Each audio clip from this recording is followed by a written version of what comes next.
శ్రీవారి దర్శనానికి భక్తులు పోటెత్తారు. దీంతో శ్రీవారి సర్వదర్శనానికి 24 నుంచి 30 గంటల సమయం పడుతుండగా 6 కిలోమీటర్ల మేర క్యూ లైన్లో భక్తులు వేచి ఉన్నారు.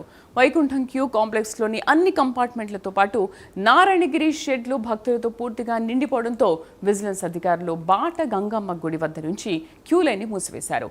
భక్తులను రేపు ఉదయం 6 గంటలకి క్యూ లైన్లోకి ప్రవేశించాలని టీటీడీ కోరుతోంది.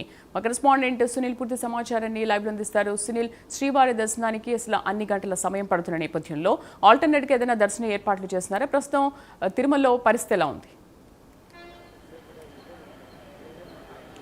రైట్ శ్రీదేవి, మొత్తం మీద ఏదైతే తిరుమల శ్రీవారి దర్శనానికి భక్తులు పోటెత్తారని చెప్పొచ్చు. ప్రధానంగా చూసినట్లయితే వారాంతం అంటే ఏదైతే శుక్ర శని ఆదివారాల్లో మామూలుగానే శ్రీవారి దర్శనానికి భారీగా రద్దీ ఉంటుంది. కానీ గత వారం కంటే ఈ వారం భారీ స్థాయిలో పెరిగిపోయిన పరిస్థితి ఉంది. ముఖ్యంగా ఏపీలో ఎటువంటి సెలవులు లేవు. ముఖ్యంగా పూర్తిగా ఇప్పటికే స్కూల్స్ కావచ్చు, మరోవైపు కాలేజీలకు సంబంధించి ఇప్పుడే పూర్తిగా తెరిచిన పరిస్థితి ఉంది. ఆ నేపథ్యంలోనే ఇప్పటికే తిరుమల గతంలో చూసుకున్నట్లయితే స్కూళ్ళు కావచ్చు, కాలేజీలకు సంబంధించి సెలవులు ఉన్న సమయంలో మాత్రం భారీగా భక్తులు తిరుమలకి చేరుకుంటుంటారు. కానీ అటువంటిది ఈరోజు అతి భారీగా తిరుమలకి భక్తులు అయితే చేరుకున్న పరిస్థితి ఉంది. ముఖ్యంగా ఏదైతే దర్శనానికి సంబంధించి సర్వదర్శనానికి సంబంధించి 24 నుంచి 30 గంటల సమయం పడుతుంది.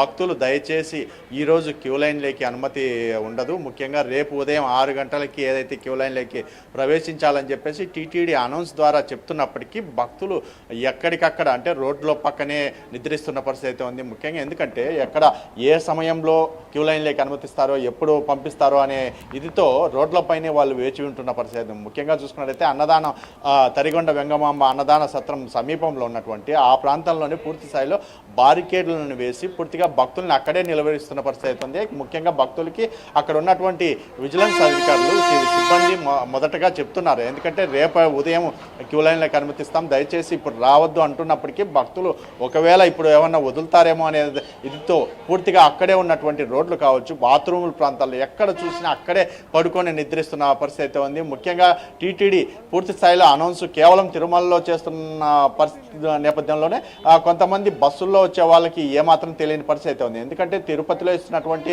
ఎస్ఎస్డి టోకన్స్ కావచ్చు, ముఖ్యంగా ఏదైతే నడకదారికి సంబంధించినటువంటి టోకన్లు పూర్తిగా అయిపోవడం, భక్తులు ఇక్కడికి వచ్చినటువంటి భక్తులు నేరుగా దర్శనం అయిపోతుందనే విధానంతో తిరుమలకి చేరుకుంటున్నారు. ఆ నేపథ్యంలో తిరుమలకి వచ్చేటువంటి భక్తులకి తిరుపతిలో కూడా పూర్తి స్థాయిలో టీటీడీ అనౌన్స్ ద్వారా తెలిపితే వాళ్ళు ప్రయాణాన్ని వాయిదా వేసుకునే అవకాశం ఉంది. కానీ టీటీడీ ఎటువంటి భక్తులకి సమాచారం అందించకపోవడంతో నేరుగా తిరుమలకి బస్సుల్లో ఇటు జీపుల్లో ఏదైతే ట్యాక్సీల్లో అయితే తిరుమలకి అయితే చేరుకుంటున్నారో ఆ నేపథ్యంలోనే భక్తులకి ఎక్కడికి వెళ్ళాలో తెలియని పరిస్థితి అయితే ఇప్పుడైతే తెలుస్తున్న పరిస్థితి ఉంది. ఎందుకంటే భక్తులకి దర్శనానికి సంబంధించి ఇప్పటికే 24 నుంచి 30 గంటల సమయం పడుతున్నటువంటి టీటీడీ ముఖ్యంగా ఏదైతే భక్తులకి సంబంధించి పూర్తి స్థాయిలో సమాచారం అందించాలి. కేవలం తిరుమలలో మాత్రం తిరుమలకు వచ్చే వారికి తిరుమలలో మాత్రమే సమాచారం అందిస్తున్న పరిస్థితి ఉంది. కింద తిరుపతిలో పూర్తి స్థాయిలో ఇట్లా సమాచారం ద్వారా అంటే మైకుల ద్వారా పూర్తి స్థాయిలో టీటీడీ అనౌన్స్ చేయడం ద్వారా భక్తులు తిరుమలకు వెళ్ళేటువంటి ప్రయాణాన్ని అయితే వాయిదా వేసుకుంటారు. ఇక్కడ లోకల్లో ఉన్నటువంటి టెంపుల్ను కూడా వాళ్ళు చూసే అవకాశం ఉంటుంది. ఎందుకంటే ఈ రోజు పూర్తిగా ఒకవేళ తిరుమలకి చేరుకున్నా కానీ లైన్లోకి అనుమతించరని చెప్పేసి వాళ్ళకే తెలిసే అవకాశం ఉంది. కానీ దీనిపై టీటీడీ దృష్టి సారించలేదు. ప్రధానంగా క్యూ లైన్కి సంబంధించి ఇప్పుడు ఉన్నటువంటి భక్తులకి మాత్రం ఎప్పటికప్పుడు అన్నప్రసాదాలు కూడా అందించాలని చెప్పేసి ఇప్పటికే టీటీడీ అధికారులు అయితే ఆదేశాలు జారీ చేసినట్టు తెలుస్తుంది. Sridevi. Right Sunil, thank you.